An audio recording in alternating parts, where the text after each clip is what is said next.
Bonjour, dans cet enregistrement, nous allons parler de la responsabilité de l'État. Donc, la responsabilité de l'État dans le cas d'usage d'une arme par les forces de l'ordre. Alors, ce cas fait référence au mouvement des Gilets jaunes. Alors, je trouve très intéressant puisqu'il vient rappeler les conditions d'engagement de la responsabilité de l'État et plus particulièrement des forces de l'ordre. On le sait, pendant les manifestations, il y a souvent des événements assez violents, on peut avoir des échanges assez virulents entre les forces de l'ordre et les manifestants. Et parfois, nous avons eu des débordements où notamment les forces de l'ordre procèdent à des tirs tendus, c'est-à-dire que normalement on est censé tirer les projectiles en l'air, mais parfois on a eu des cas où la responsabilité de l'État a pu être engagée. Et là, cet arrêt du 6 juin 2024 vient nous rappeler les conditions d'engagement de la responsabilité des forces de l'ordre.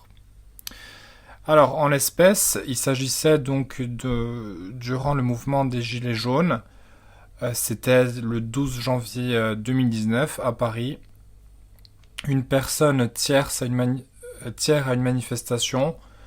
Alors par tierce personne, on fait référence donc à une personne qui ne manifeste pas et qui ne fait pas partie des forces de l'ordre. Donc on pense par exemple aux journalistes.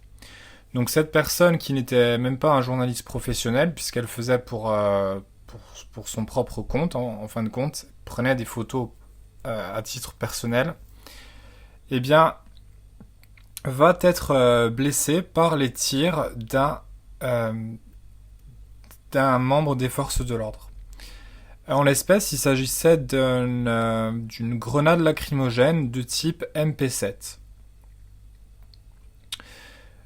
Donc la personne, au vu de ses blessures à l'abdomen, des blessures assez lourdes, elle a saisi le tribunal administratif de Paris pour voir son préjudice réparé et engager la responsabilité des forces de l'ordre.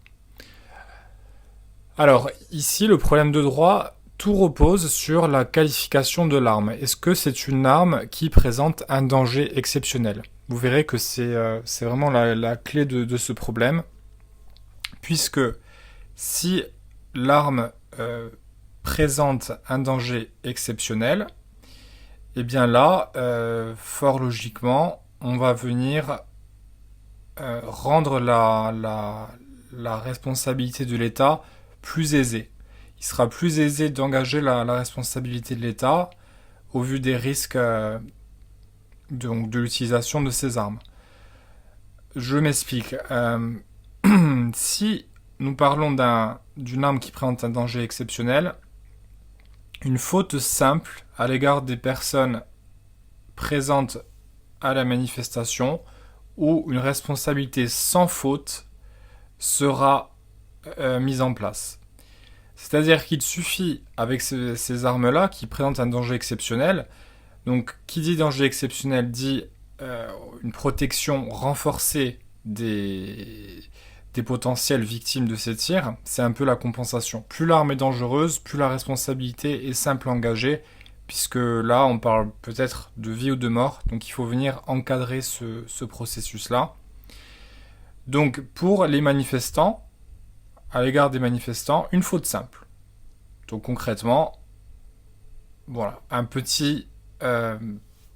une petite faute de la part des forces de l'ordre, un mauvais usage de l'arme, quelque chose de basique qu'on est censé appliquer, eh bien, si on prouve la faute simple et qu'on prouve également qu'il s'agit d'une arme présentant un danger exceptionnel, c'est la condition sine qua non, eh bien, faute simple et réparation.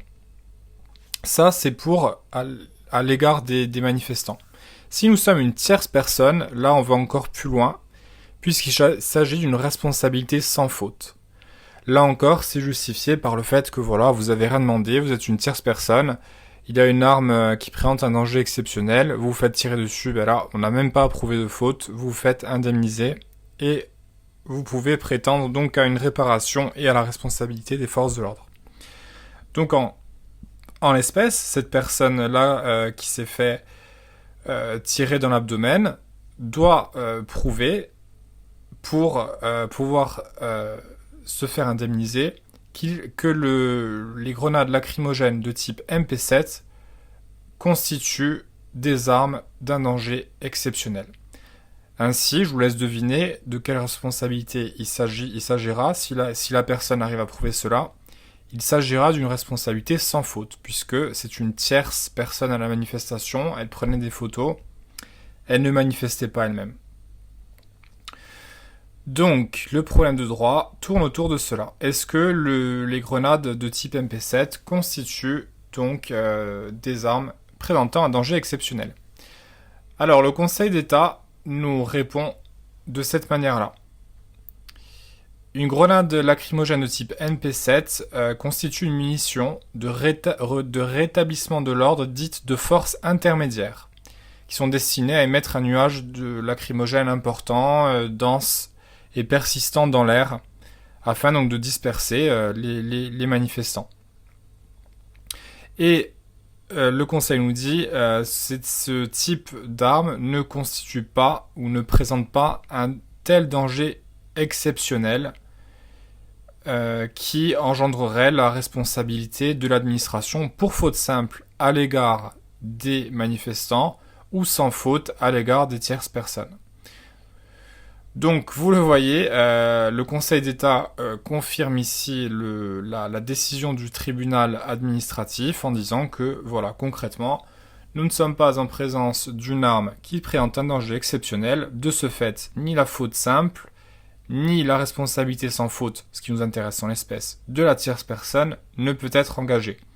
Conséquence, vous le voyez, en fait, en droit, c'est toujours le même raisonnement.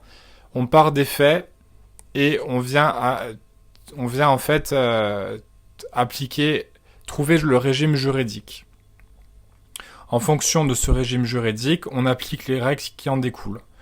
Donc le jeu en fait pour les avocats, c'est de venir apporter une qualification à un fait.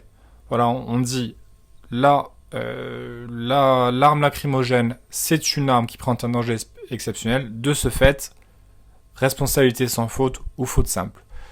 Donc en droit, c'est ainsi que l'on raisonne. On vient appliquer un régime juridique et ensuite en découlent les conséquences juridiques.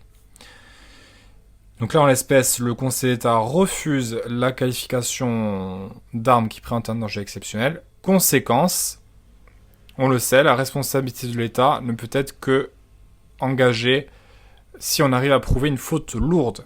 Donc pas de responsabilité sans faute et pas de responsabilité pour faute simple. Il faut à tout prix prouver une faute lourde. Alors qu'est-ce qui constituerait une faute lourde?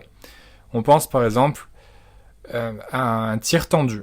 Donc c'est-à-dire le policier, au tirer en l'air, on l'a dit tout à l'heure, va tirer tout droit. Et là, effectivement, au lieu de tomber en cloche, le projectile va arriver avec une force décuplée. Et là, effectivement, ça devient une fausse lourde, puisque quand bien même l'arme ne présente pas un danger exceptionnel, eh bien, le fait de tirer à tir tendu, là, on pourra avoir des blessures assez sérieuses. On pense à ce manifestant qui avait perdu l'œil, notamment. Donc, vu qu'il n'a pas été prouvé ici de faute lourde de la part des forces de l'ordre, eh bien, la responsabilité est exclue.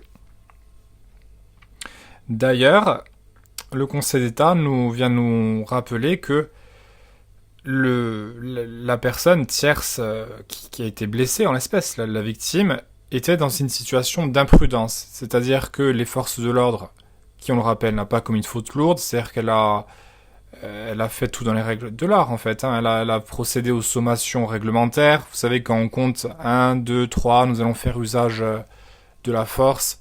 Donc tout ça a été respecté. Donc la personne était avisée, elle était informée que des tirs allaient être effectués, donc elle aurait eu le temps de fuir et concrètement de partir des lieux. Et elle ne l'a pas fait. De ce fait, elle se pose dans une situation d'imprudence qui va donc être un lieu propice à des blessures. Et en fait, de manière implicite, le Conseil d'État nous dit que c'est la personne qui s'est mise dans une situation telle que elle savait qu'elle pouvait être blessée en fait. Ce n'est pas de la faute des forces de l'ordre, puisque les forces de l'ordre ont informé les manifestants donc qu'on allait faire usage des grenades.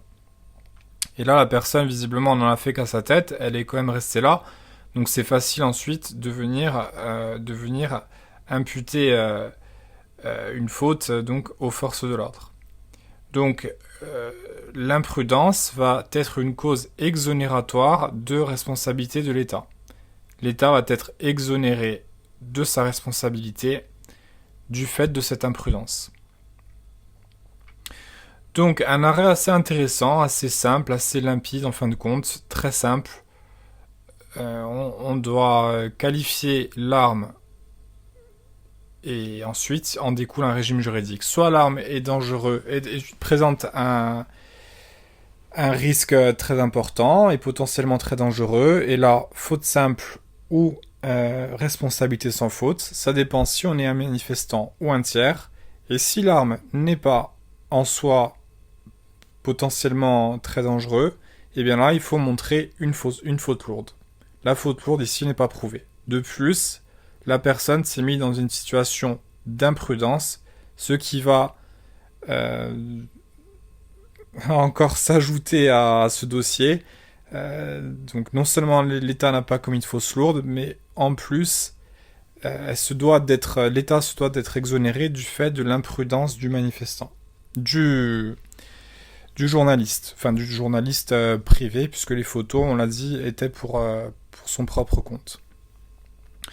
Donc voilà pour cet arrêt. Moi, je suis totalement d'accord avec le raisonnement assez logique donc du Conseil d'État. Après, bon, c'est assez subjectif, la dangerosité d'une arme. Bon, là, en l'espèce, des bombes lacrymogènes, c'est fait pour disperser. On peut penser que ce n'est pas un danger exceptionnel. Normalement, ces projectiles-là sont tirés en cloche, ils retombent, bon, ça peut faire mal. Ça peut faire très mal même, mais ce n'est pas...